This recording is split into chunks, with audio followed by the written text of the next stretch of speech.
रोजाना लोकनाथ टीवी देख रहे हो तुसी ते मैं हाँ सुखविंदर सिंह सिद्धू। इस वेले दी वड्डी खबर आ रही है कि पूरे भारत दे विच एक बार फिर तो जिहड़ा हैगा करोना दा प्रकोप वाधा होया नज़र आ रहा है।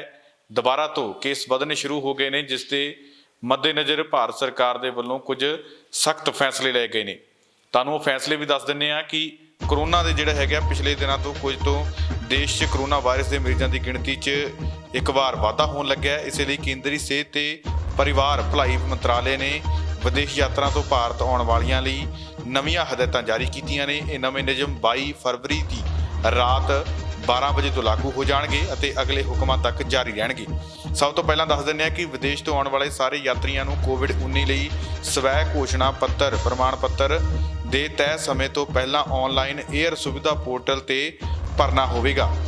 यात्रियों को नवी दिल्ली हवाई अड्डे के ऑनलाइन पोर्टल उत्ते डिक्लेरेशन फार्म नाल प्रमाणिक RT-PCR की नैगेटिव कोविड-19 रिपोर्ट अपलोड करनी होवेगी। कोरोना वायरस की जांच रिपोर्ट हवाई यात्रा शुरू करन तो 72 घंटे पहलां दी होनी चाहिए है, उस तो पुरानी नहीं होनी चाहिए।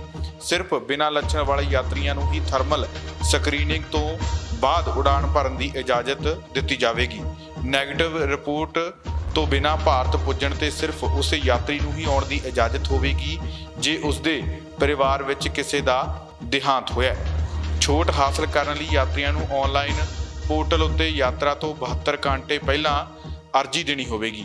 ये नियम समुद्री रस्ते राही यात्रा करने वालों उत्ते भी लागू होणगे, पर ऑनलाइन रजिस्ट्रेशन का लाभ नहीं लै सकणगे।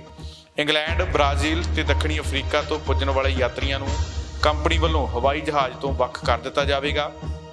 इंग्लैंड, यूरोप जां दक्षिणी एशिया के भारत पुजण के यात्रियों लई खुद के खर्चे उत्ते मॉलिक्यूलर जांच करवाउणी जरूरी होगी।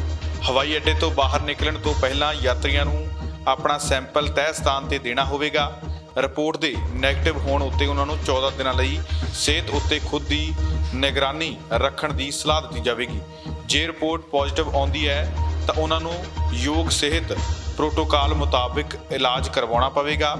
यात्रा शुरू करने तो पहला सारे यात्रियों को आरोग्य सेतु ऐप अपने मोबाइल में डाउनलोड करके इंस्टॉल करनी जरूरी होगी। हवाई जहाज़ में यात्रा दौरान यात्रियों को एक दूजे तो सरीरक दूरी बना के रखनी होगी। तो इस वेले की वड्डी खबर यही है कि करोना के वाधे केसां नूं देखदे होया भारत सरकार के वल्लों कुछ नियम जिहड़े हैगे वो बदले गए ने। खास करके जिहड़े भारत तो बाहरले देशों तो इंडिया जिहड़े लोग परत रहे होणगे उन्हां लई खास नियम जिहड़े तुहानूं असीं दस्से आ वो वरतने जिहड़े जरूरी होणगे। उन्हां नियमां दे तहत ही यात्रा करन वाले भारत दे विच एंटर कर सकते हैं। तो आरोग्य सेतु ऐप जिहड़ा हैगा वो इन्हां दे लई इंस्टॉल करनी जिहड़ी मोबाइल दे विच वो बहुत जरूरी होगी। एक बार फिर तो असीं दस दिंदे आ कि किहड़े-किहड़े नियम जिहड़े हैगे आ बनाए गए भारत सरकार के वल्लों। सब तो पहला नियम तुहानूं एक बार फिर तो दस दिंदे आ कि विदेश तो आने वाले सारे यात्रियों को कोविड-19 लई स्वै घोषणा प्रमाण पत्र यात्रा के तय समय तो पहला ऑनलाइन एयर सुविधा पोर्टल ते भरना होगा। यात्रियों को नवी दिल्ली अड्डे के ऑनलाइन पोर्टल उत्ते डिक्लेरेशन फार्म नाल प्रमाणिक RT-PCR की नैगेटिव कोविड-19 रिपोर्ट अपलोड करनी जरूरी होगी। कोरोना वायरस जांच की रिपोर्ट हवाई यात्रा शुरू करने तो 72 घंटे पहला दी होनी चाहिए है, उस तो पुरानी नहीं होनी चाहिए। सिर्फ बिना लक्षण वाले यात्रियों को ही थर्मल स्क्रीनिंग तो बाद उड़ान भरन की इजाजत होगी। नैगेटिव रिपोर्ट तो बिना भारत पुजण ते सिर्फ उस यात्रियों को ही आने की इजाजत होगी जे उसके परिवार में किसी का देहांत होया। तो होर जिहड़े नियम ने भी दस दिंदे आ। ये नियम समुद्री रस्ते राही यात्रा करने वाले उत्ते भी लागू होणगे, पर ऑनलाइन रजिस्ट्रेशन का लाभ नहीं लै सकणगे।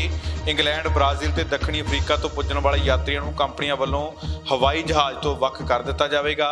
इंग्लैंड, यूरोप जां दक्षिणी एशिया तो भारत पुजण ते यात्रियों लई खुद के खर्चे उत्ते मॉलिक्यूलर जांच करवाउणी जरूरी होगी। हवाई अड्डे तो बाहर निकलण तो पहला यात्रियों को अपना सैंपल तय स्थान पर देना होगा।